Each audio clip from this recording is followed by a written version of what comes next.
Hello everyone, my name is Vivek Shukla, APS Training Manager from Noida region.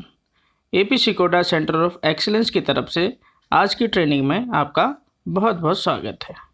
आज का हमारा topic parking control है। इस video को बनाने का उद्देश्य पार्किंग कंट्रोल की जानकारी देना है। यह जानकारी आपको दो भागों में दी जाएगी। भाग number 1 traffic plan for premises and signage.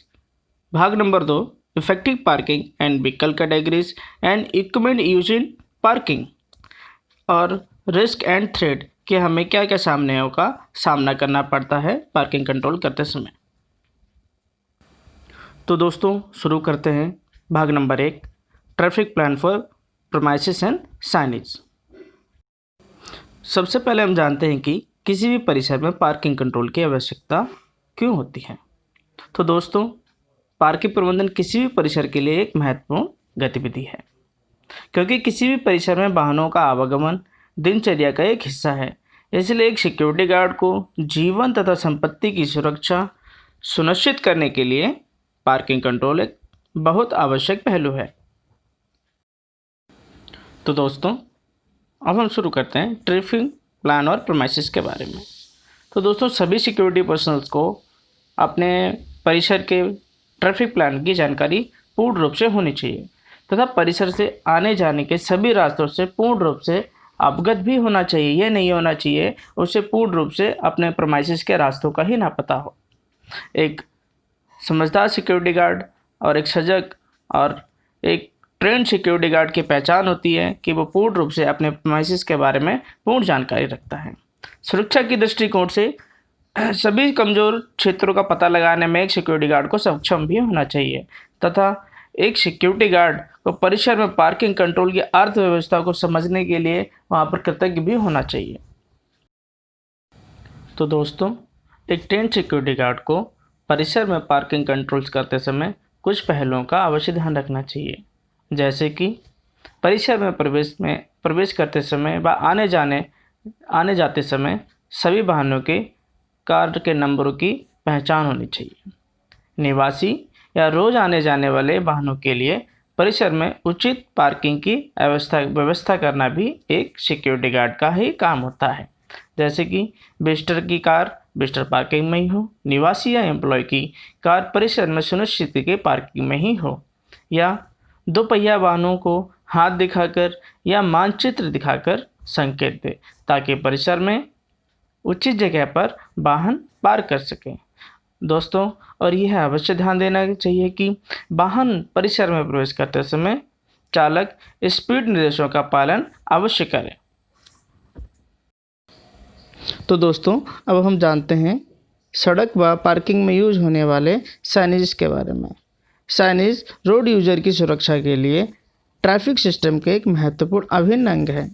IRC मतलब इंडियन रोड कांग्रेस के अनुसार रोड संकेतों को 3 भागों में वर्गीकृत किया गया है। जैसे कि हम देख रहे हैं मैनिटरी साइंस। ये साइन रेड कलर के गोलाकार में चिन्हित किए जाते हैं। यह चालक को कठोरता से पालन करना पड़ता है। अगर कोई भी चालक इनका उल्लंघन करता है उसे दंडता का भोगी होता है या उसका चालान किया जा सकता है। दूसरे नंबर पे आते हैं चेतावनी या एहतियाती संकेत। ये संकेत चालक को रेड कलर के ट्रायंगल के रूप में सड़क या पार्किंग में चिन्हित दिखाई देते हैं। यह चालक को दाएं या बाएं जाने की चेतावनी या यू टर्न के आदि जैसे संकेत देते हैं, जिसे चालक सावधानीपूर्वक वाहन चलाने में मददगार साबित होते हैं। तीसरा है इन्फॉर्मेटरी संकेत। यह रोड पे नीले रंग के होते हैं। यह आपको बताते हैं कि आप सड़क व पार्किंग में क्या करने की उम्मीद कर रहे हैं। दोस्तों अब हम शुरू करते हैं भाग नंबर 2।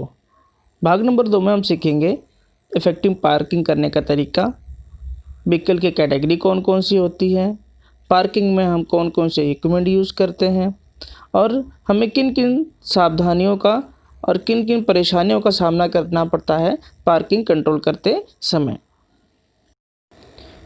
दोस्तों एक सिक्योरिटी गार्ड को इफ़ेक्टिव पार्किंग कंट्रोल करने के लिए कुछ बातों को हमेशा ध्यान रखें, जैसे कि एक समय में एक ही वाहन को परिसर में प्रवेश करने की अनुमति दें, उसकी प्रॉपर एंट्री करें तथा हर वाहन को पार्किंग टिकट या टोकन दें और ये भी ध्यान दें कि सभी वाहन अपने स्थान पर ही पार्क हों, जैसे टू व्हीलर पार्किंग में व कार पार्किंग में ही पार्क हो। सिक्योरिटी गार्ड पार्किंग में चालकों की सहायता के लिए हाथों के संकेत या पार्किंग का संकेतों का प्रयोग करना चाहिए। सिक्योरिटी गार्ड ये भी सुनिश्चित करता है कि परिसर में प्रवेश करने वाले हर वाहन की तलाशी पूर्ण रूप से होनी चाहिए। सिक्योरिटी गार्ड समय समय पर परिसर में पेट्रोलिंग भी करते रहना चाहिए। सिक्योरिटी गार्ड को यह भी सुनिश्चित करना चाहिए कि विकलांग व्यक्ति का वाहन विकलांग पार्किंग में ही पार्क हो, उसको पार्किंग करने के लिए मदद भी करें। दोस्तों, अब हम जानेंगे कैटेगरी ऑफ व्हीकल। किसी भी परिसर में प्रवेश करने वाले वाहन दो ही प्रकार के होते हैं। Number 1 commercial, number 2 private. Commercial vehicle की पहचान पीले कलर की नंबर प्लेट से होती है तथा प्राइवेट व्हीकल की पहचान सफ़ेद कलर के नंबर प्लेट से होती है। इनमें वाहन किसी भी प्रकार के हो सकते हैं, जैसे car, SUV, van, goods vehicle, two wheeler में मोटरसाइकिल, स्कूटर या ऑटो रिक्शा आदि हो सकते हैं। इन सभी के लिए पार्किंग क्षेत्रों में विभिन्न प्रकार के वाहनों के लिए अलग अलग स्पॉट नामित होते हैं। तो दोस्तों, अब हम जानेंगे पार्किंग कंट्रोल में मदद करने वाले कौन कौन से इक्विपमेंट होते हैं।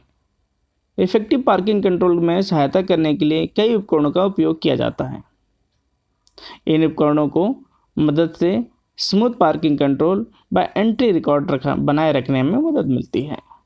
ये इक्विपमेंट निम्न प्रकार के हो सकते हैं, जैसे कि बैरियर गेट। आपने देखा होगा सभी परिसरों के बाहर बैरियर गेट्स लगे होते हैं। इनकी मदद से एक समय में एक ही वाहन परिसर में प्रवेश करता है। आपने देखा होगा परिसर में पार्किंग टिकट डिस्पेंसर लगे होते हैं, जिनकी वजह से टिकट बनाने में मदद मिलती है व एंट्री व एग्जिट पर लगे कैमरों से वाहन की एंट्री रखने में मदद मिलती है। यूबीएसएम आपने देखा होगा सिक्योरिटी गार्ड्स के पास यूबीएसएम होता है, जिसकी वजह से वो वाहन की निचली सतह को जांचने में मददगार साबित होती है। दोस्तों, अब हम जानेंगे कि पार्किंग कंट्रोल करते समय सिक्योरिटी गार्ड को किन किन खतरों का सामना करना पड़ सकता है। तो दोस्तों, पार्किंग क्षेत्र में कुछ जोखिम और खतरे हैं जो एक सिक्योरिटी गार्ड का सामना कर सकते हैं। किसी परिसर में पार्किंग क्षेत्र में उचित पार्किंग नियंत्रण क्षेत्र न होने के कारण एक सिक्योरिटी गार्ड के सामने कुछ जोखिम व खतरे सामने आ सकते हैं, जो निम्न प्रकार के हो सकते हैं, जैसे कि कार की चोरी होना, कार से सामान चोरी होना, सामान में कार स्टोरियो मोबाइल आदि हो सकते हैं, या गलत तरीके से पार्क की गई कारों के बीच में घटना या दुर्घटना होना, उनकी वजह से गाड़ियों में आग लगना भी हो सकता है, या किसी स्मोकर की वजह से पार्किंग में सिगरेट या माचिस की तीली फेंक देने की वजह से आग लग जाना, या किसी असामाजिक तत्व द्वारा ड्राइवर या यात्री पर हमला आदि थ्रेट्स का सामना कर सकते हैं। इन सभी थ्रेट्स को सामना का सॉल्यूशन करने के लिए सिक्योरिटी गार्ड को नियमित समय से पार्किंग परिसर में पेट्रोलिंग करते रहना चाहिए और किसी भी संदिग्ध गतिविधि को देखते ही तुरंत अपने सीनियर्स को रिपोर्ट करनी चाहिए।